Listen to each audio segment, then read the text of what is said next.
Bambi Night, δεύτερο μέρος, κυρίες και κύριοι, και τώρα είναι πάρα πολύ όμορφο αυτό το μέρος, γιατί φιλοξενώ ένα πάρα πολύ όμορφο κορίτσι.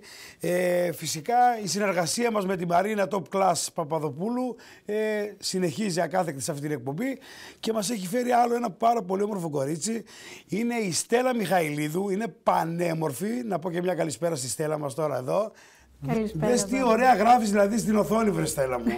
Δηλαδή και από κοντά είσαι πανέμορφη, αλλά και γενικότερα βλέπω τώρα και στο φακό της εκπομπής είσαι μοναδική. Ευχαριστώ πολύ. Θέλω να... δεν ξέρω, έχεις δώσει συνέντευξη άλλες φορές σε κανάλια? Η αλήθεια είναι ότι τηλεοπτικά δεν έχω δώσει ακόμα κάποια συνέντευξη. Λοιπόν, κρατάμε στο αρχείο αυτή τη συνέντευξη, γιατί άμα σου πω ποιοι μίλησαν πρώτοι σε μένα και πήγαν εκεί που πήγαν, θα έχω στο βιογραφικό μου άλλη μία πετυχημένη προσωπικότητα που πέρασε από την εκπομπή αυτή. Θα τη θυμάσαι την κουβέντα αυτή και θα δεις πόσο ψηλά θα πας. Λοιπόν, τι έχω να πω και τι δεν έχω να πω για σένα, γιατί διαβάζω το βιογραφικό. Έχεις και ένα πάρα πολύ ωραίο υλικό και θέλω να μου πεις τώρα γενικότερα διακρίσεις, τι έχουμε κάνει, τι τίτλους έχεις πάρει, και μετά θα πάω στο παρελθόν, πώς ξεκίνησες το modeling και όλα αυτά. Πολύ ωραία. Λοιπόν, η τελευταία μου και μεγαλύτερη διάκριση ήταν στο εξωτερικό πρόσφατα, το 2024 λοιπόν, στην Ιταλία, παγκόσμιος διαγωνισμός, Miss Europe Continental.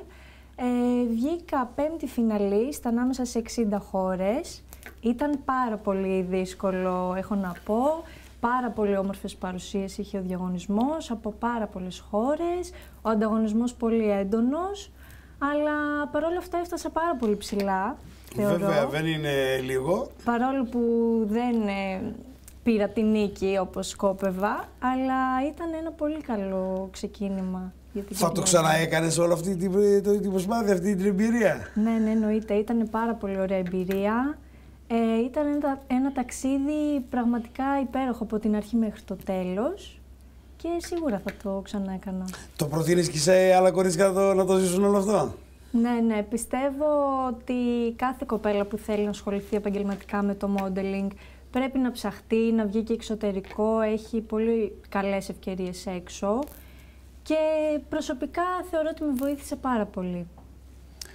Αυτό είναι, ναι, είναι σημαντικό και νομίζω ότι βοηθάει και αυτό το πράγμα που λέω πάντα στα νέα κορίτσια και γενικότερα και στους καλλιτέχνες και γενικότερα στο Star System, που λέμε ο καθένας μας πρέπει να έχει και έναν άνθρωπο από πίσω, έναν άνθρωπο ειδικό. Στην περίπτωση σας πρέπει να έχετε ένα γραφείο, έναν άνθρωπο που έχει εμπειρία, να μιλάει για εσάς, να σας προστατεύει, να είστε κάτω από την ομπρέλα του. Δεν μπορεί ένα κορίτσι να διαχειριστεί όλη την πορεία και όταν είναι νεαρό κορίτσι καλή ώρα όπως και εσύ, να μπει σε ένα τέτοιο κύκλο και να μπορείς να τα κάνεις όλα σωστά.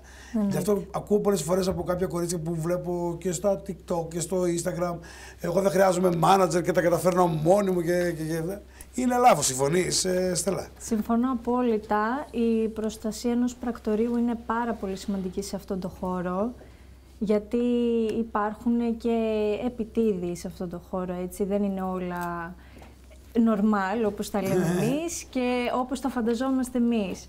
Είναι πολύ σημαντικό να προστατευόμαστε και εγώ είμαι πάρα πολύ ευγνώμων για την κυρία Μαρίνα που με στηρίζει και το Top Class. Έχω πολύ μεγάλη στήριξη από αυτό το πρακτορείο και την ευχαριστώ για όσες δουλειές μου έχει δώσει και όσες γνωριμίες έχω κάνει. Θα κλείσω το κεφάλαιο σε λίγο το κύκλο του modeling, γιατί διαβάζω το βιογραφικό. Εσύ χορεύεις και από μικρό παιδί, αλλά θα έρθω μετά εκεί. Ναι. Στο modeling πώς ξεκίνησε, ρε παιδί μου, αυτό το πράγμα? Λες, εγώ θέλω να γίνω μοντέλο. Ήσουν μικρή και τυχιώσου στον καθρέφτη και σε έλεγαν όλοι τι όμορφη είσαι, ρε Στέλλα, πρέπει να ασχοληθείς με το μοντέλο κτλ. Είχαμε τέτοια τρέλα, όπως την περιγράφεις από μικρή. Τι να πω, έλειπε η μαμά μου, θυμάμαι, και δοκίμαζα τακούνια, φορέματα, ιστορίες μόνη μου στον καθρέφτη μπροστά. Η αδερφή μου με βοήθησε πάρα πολύ σε αυτό το ξεκίνημα. Μεταξύ μας έτσι ξεκινήσαμε να βγάζουμε φωτογραφίες και μου έλεγε ότι το έχεις, κινείσαι. Και η αδερφή ασχολείται με το modeling? Όχι. Αλλά είμαστε όλη οικογένεια. Ομορφοσόη βλέπω. Ναι, καλλιτεχνικής πλεύσης. Ναι, η μαμά με τι ασχολείται που λες καλλιτεχνικής? Η μαμά τραγουδούσε χρόνια και ο μπαμπάς μου είναι μουσικός. Πλάκα με κάνει. Πες τα, ρε Στέλλα. Κάτσε, μήπως τους γνωρίζουμε κιόλας. Ναι, είμαι από καλλιτεχνική οικογένεια. Ενεργή είναι ακόμα στη μουσική ο μπαμπάς και η μαμά? Ναι. Θες να πούμε ονόματα για να μην τα πούμε? Να τα πούμε, φυσικά. Ποια είναι η μαμά τώρα, μήπως τη ξέρω και τη τραγουδίστρια τη μαμά και να μην ξέρω. Άκου τώρα, τι έκπληξη είναι αυτές. Ναι, η μαμά μου είναι η Μαρία Δάκη, ο μπαμπάς μου Ηλίας Μιχαηλίδης, είχαμε χρόνια την Drumland και το Mega Music Store, ο μπαμπάς μου είναι σαξοφωνίστας, αυτή τη στιγμή δουλεύει στην Κρήτη, σε ξενοδοχεία, σε κρουαζιερόπλια, είναι... Ναι. Ό,τι καλύτερο, γι' αυτό υπάρχει καλλιτεχνική φλέβα, Στέλλα μου, δεν είναι τυχαίο τελικά στη ζωή τίποτα. Αυτό. Πώς και δεν ασχολήθηκες με το τραγούδι, ασχολήθηκες όμως με το χορό. Με το χορό πολλά χρόνια, από τότε που θυμάμαι τον εαυτό μου χορεύω από πολύ μικρή ηλικία. Έχω κάνει πάρα πολλά είδη χορού. Συμπληρώνω τα 10 χρόνια που χορεύω. Τώρα τα high heels με έχουν τραβήξει πάρα πολύ και θα σκεφτώ και το ενδεχόμενο να διδάξω ίσως σε κάποια σχολή, γιατί μου αρέσει πολύ. Μπορώ να το ακολουθήσω και αυτό επαγγελματικά. Παράλληλα κάνουμε και άλλες σπουδές πέρα από όλα αυτά που κάνεις. Ναι, εννοείται. Τι τελειώνεις, τι σπουδάζεις? Σπουδάζω διοίκηση επιχειρήσεων. Είμαι τελευταίο έτος, γιατί μου αρέσουν πολύ οι επιχειρήσεις και τα social media, το marketing, το management, όλα αυτά.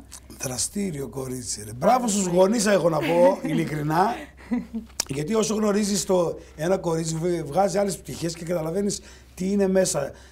Τι κρύβει ο καθένας μέσα μας. Γιατί πολλές φορές όλοι κρινόμαστε και από την εικόνα και λες αυτή έτσι, αυτός έτσι, ο άλλος έτσι. Δεν είναι έτσι. Πρέπει να γνωρίζεις το μέσα του ανθρώπου για να μπορείς να έχεις μια πλήρη εικόνα και άποψη. Βλέπουμε και διάφορα πλάνα και ωραίες φωτογραφίες που μας έχεις στείλει και το πρακτορείο σου που έχεις κάνει πάρα πολύ ωραία πράγματα. Για το modeling τι είπαν οι δικοί σου? Πάμε μπροστά, συμφωνεί και ο μπαμπάς και η μαμά. Εντάξει, στην αρχή ήταν εννοείται επιφυλακτική, γιατί έχουν ακούσει αρκετά πράγματα για αυτό το χώρο, δεν έχουν ακουστεί πολλά, αλλά το ξεκίνησα με ασφάλεια, όπως είπα, με πρακτορείο, με προστασία, με βοήθεια. Πόσο καιρό κλείνεις, Στέλλα μου, στο modeling?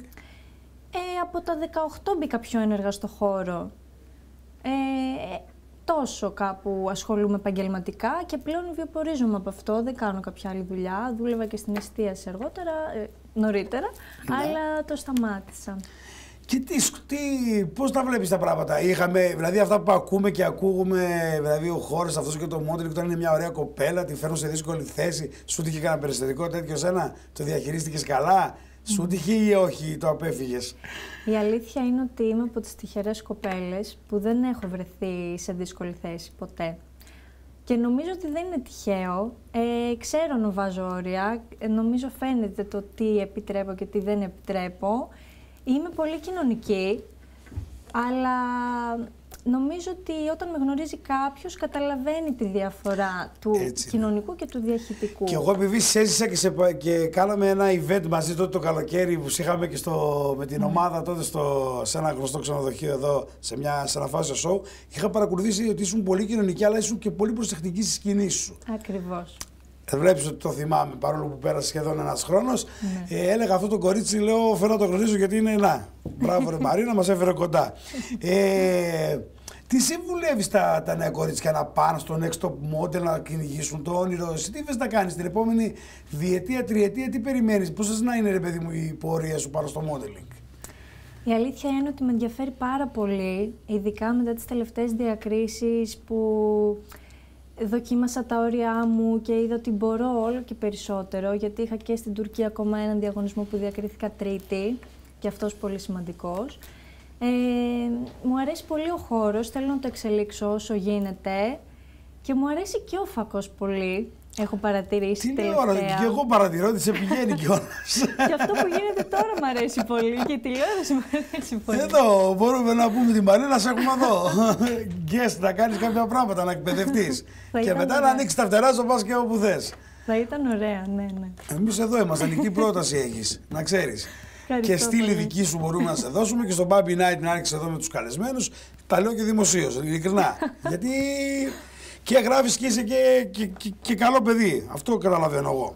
Ευχαριστώ. Το modeling έχει πορεία στην Ελλάδα, Στέλλα, τι γίνεται? Στην Ελλάδα είναι λίγο δύσκολο. Ξεχωρίζουν κάποιες κοπέλες που βλέπω και παρατηρώ την πορεία τους. Έχεις καμία πρότυπο η κοπέλα εδώ που σου αρέσει πολύ, η Ελληνίδα μοντέλο? Πρότυπο ακριβώς δεν έχω και προσπαθώ κι εγώ να βρω το δικό μου στυλ. Θεωρώ ότι ακόμα δεν το έχω βρει. Εγώ έχω βρει. Στέλλα Μιχαηλίδου θα λέω από εδώ και πέρα. Υπέροχα. Νέο κορίτσι, νέα πράγματα, ρε παιδί μου. Η αλήθεια είναι ότι δεν ακολουθώ τη μόδα. Δηλαδή και αυτό που γίνεται πλέον, που υπάρχει μια μάστιγα με τα πρότυπα των κοριτσιών που πειράζουν τόσο έντονα το πρόσωπό τους με πλαστικές και αυτά, εγώ δεν το υποστηρίζω καθόλου. Βέβαια είναι επιλογή τους, αλλά νομίζω ότι αυτό που με ξεχωρίζει εμένα είναι ότι πιστεύω ότι θα μείνω έτσι. Εσύ τώρα που λέει μου γλυκό κορίτσι, έτσι βλέπεις, δεν τόσο δικό μου άνθρωπο τόσο σύντομα. Τα έχεις τόσο φυσικά και όλα ωραία πάνω σου που δεν χρειάζεται. Ναι. Κάποιοι όμως που θέλει να παρεύει για να διορθώσει κάτι για να γίνει σωστό και πιο όμορφο, δεν το βρίσκω και τόσο κακό να είναι. Όταν υπάρχει ανάγκη να το διορθώσεις. Όχι. Η υπερβολή είναι λάθος. Οκ, έχεις δίκιο. Ναι. Απλά θεωρώ ότι αυτή η προβολή επηρεάζει και μικρές κοπέλες σε πολύ μικρή ηλικία για να κάνουν τέτοιες επεμβάσεις που τις θεωρώ λίγο αχρίαστες. Και κάποιες κοπέλες που τις βλέπω και είναι χαρά Θεού τα κορίτσια, χάρμα οφθαλμών. Λέω δεν γίνεται να πειράξει τέτοιο πρόσωπο. Απλά θεωρώ ότι επηρεάζονται. Θα πήγαινε σε ένα next top model εσύ να παρεύεις και να κάνεις, παιδί μου, να μπεις μέσα στο τρυπάκι, να μπεις σε ένα σπίτι μέσα κτλ. Το έχω σκεφτεί πολλές φορές. Να πω και την αλήθεια, είχα δηλώσει και όλες είχα περάσει, αλλά δεν συνέχισα, δίστασα λίγο. Και μετά δεν υπήρχε πια τόσο αυτό το τηλεοπτικό, οπότε κάπως έχασα την ευκαιρία. Αλλά πιστεύω θα το έκανα τώρα σε αυτή τη φάση που είμαι, θα το δοκίμαζα και αυτό, ναι. Όλα τα δοκιμάζουμε, παιδί μου. Διαφήμιση στον εαυτό μας να κάνουμε, να αναδείξουμε το ταλέντο μας που λένε. Μπορείς να φανταστείς να σε φάει τη δουλειά ένα μοντέλο Α, παράδειγμα, κάτι, για πες. Αυτό το έχω παρατηρήσει τελευταία, έχει βγει και στις εκπομπές η Σοφία, νομίζω ότι λένε το πανέξυπνο ρομπότ. Είναι πολύ περίεργο, αλλά δεν μπορούμε να αρνηθούμε ότι η τεχνολογία προχωράει. Παρ' όλα αυτά πιστεύω ότι ποτέ δεν θα αντικαταστήσει ένα φυσικό πρόσωπο η τεχνολογία ή κάποιο εξελιγμένο ρομπότ, θεωρώ. Αλλά είναι καλό, εννοείται, να προχωράει και να υπάρχει αυτή η εξέλιξη. Εξελίσσεται ο κόσμος όλα αυτά. Σχέδια, δηλαδή, τι επαγγελματικά σχέδια, τι έχεις τώρα, είναι και το χορό, ο χορός είναι και το modeling. Δηλαδή, άμα σου πω τι να επιλέξεις από τα δύο έχεις, είπες και τα δύο, δεν μπορείς να ξεχωρίσεις κάτι, Δεν μπορώ να τα ξεχωρίσω. Νομίζω και τα δύο μαζί με συμπληρώνουν, όπως και η μουσική. Τη μουσική δεν την έχω ακολουθήσει επαγγελματικά, αλλά μου λείπει πολλές φορές και από μόνη μου ασχολούμαι, δηλαδή και στο σπίτι έτσι, παίζω αρμόνιο, ασχολούμαι με τη μουσική. Παρ' όλα αυτά το modeling είναι κάτι που ήθελα από πολύ μικρή και θέλω να το φτάσω μέχρι το τέλος. Έχει όμως και μια μυρμηνία λήξεως σε ένα μοντέλο, έτσι, ναι. Εννοείται, γι' αυτό σπουδάζουμε κιόλας, γι' αυτό και όλα τα υπόλοιπα. Αλλά νομίζω το βάζω πρώτο. Πρώτο το modeling, Ναι, γιατί και ο χορός με γεμίζει πάρα πολύ. Αλλά θα μπορούσα να τον κρατήσω για δική μου προσωπική ασχολία, ας πούμε, για κάτι έξτρα. Τι παθαίνει ένα τόσο πανέμορφο κορίτσι, την πλησιάζει το αντρικό φύλλο ή φοβάται να λέει τώρα θα φάω τη χιλόπιτα, πού να την κρίσω τώρα εγώ τη Στέλλα? Έχεις τέτοια πράγματα? Είναι ανάλογα πλέον. Νομίζω η κατάσταση είναι στα δύο άκρα.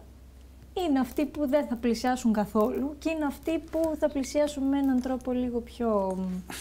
Παναγία μου, Θεός να σε φυλάει που λένε. Ναι, είναι ένα πρόβλημα το ωραίο φύλλο να το αντιμετωπίζει.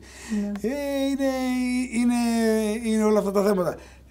Κάτι σχέδια άμεσα τώρα το καλοκαίρι, πώς έρχεται το καλοκαίρι σιγά σιγά, τι σχέδια έχεις? Διακοπές, οπωσδήποτε. Γενικά έχω καταλάβει, επειδή είμαι μικρή, αλλά έχω δουλέψει αρκετά στη ζωή μου, έχω κάνει πολλές δουλειές και διαφορετικές.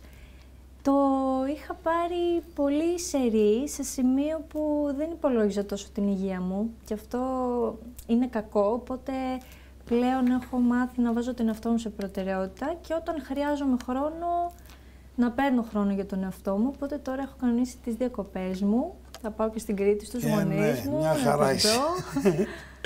Αυτά. Τέλεια.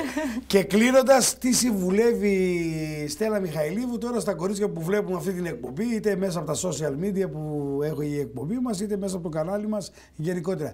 Τι έχεις να πεις στα νέα τα κορίτσια, τι συμβουλεύεις λοιπόν?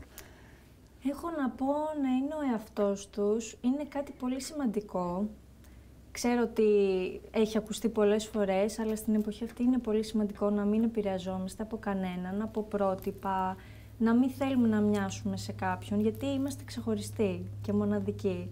Αυτό το μήνυμα θέλω να περάσω και όσο γίνεται να εξελισσόμαστε σαν άνθρωποι, να προσέχουμε τον εαυτό μας και όσο μπορούμε να ανεβαίνουμε χωρίς να συγκρίνουμε τον εαυτό μας με τους άλλους. Αυτό, γιατί και μην ξεχνάμε τι κάνετε και θυσίες εσείς τα μοντέλα, δεν τρώτε, δεν πίνετε, δεν κάνετε, δεν προσέχετε τη σιλουέτα, δεν είστε σαν και εμάς, θυσίες πολλές. Μετά μπορώ να σε κεράσω ένα πιτόγυρο, άμα θέλεις. Δεν θα έχω και τύψεις. Πάνω σε παρασύρω να φας. Τα προσέχετε, έλα, καλοκαίρι έρχεται, πρέπει να προσέχουμε όλοι. Εννοείται. Έτσι. Τι να πω, ρε Στέλλα, αυτό σημαίνει, κυρίες και κύριοι, όταν υπάρχει αρχές από ένα σπίτι και όταν υπάρχει και, δεν το λέω τώρα για διαφημιστικούς λόγους, και η Μαρίνα που την ξέρω τόσα χρόνια είναι φίλη μου και υπάρχει και αυτό το επαγγελματικό σπίτι που λέμε, όταν υπάρχει όλα αυτά μαζί και μια ωραία προσωπικότητα όπως είναι η Στέλλα, το αποτέλεσμα το βλέπετε λάμπει και βλέπεις ότι αυτός ο άνθρωπος θα έχει πορεία και θα είναι όλα καλά. Ευχαριστώ πάρα πολύ, Στέλλα μου, που ήσουν εδώ. Η πρόταση ισχύει ανοιχτή, το λέω και δημοσίως. Όποτε θέλεις αυτή η εκπομπή θα σε φιλοξενεί, να είσαι εκεί και θα βρούμε πώς θα το ταιριάξουμε και να το παντρέψουμε. Τι ρόλο θες να έχεις εσύ? Τέλεια. Είμαι πολύ χαρούμενη για όλο αυτό που συνέβη, για την γνωριμία μας ξανά και από κοντά. Και πάντα τα καλύτερα, γιατί βλέπω ότι το αξίζεις.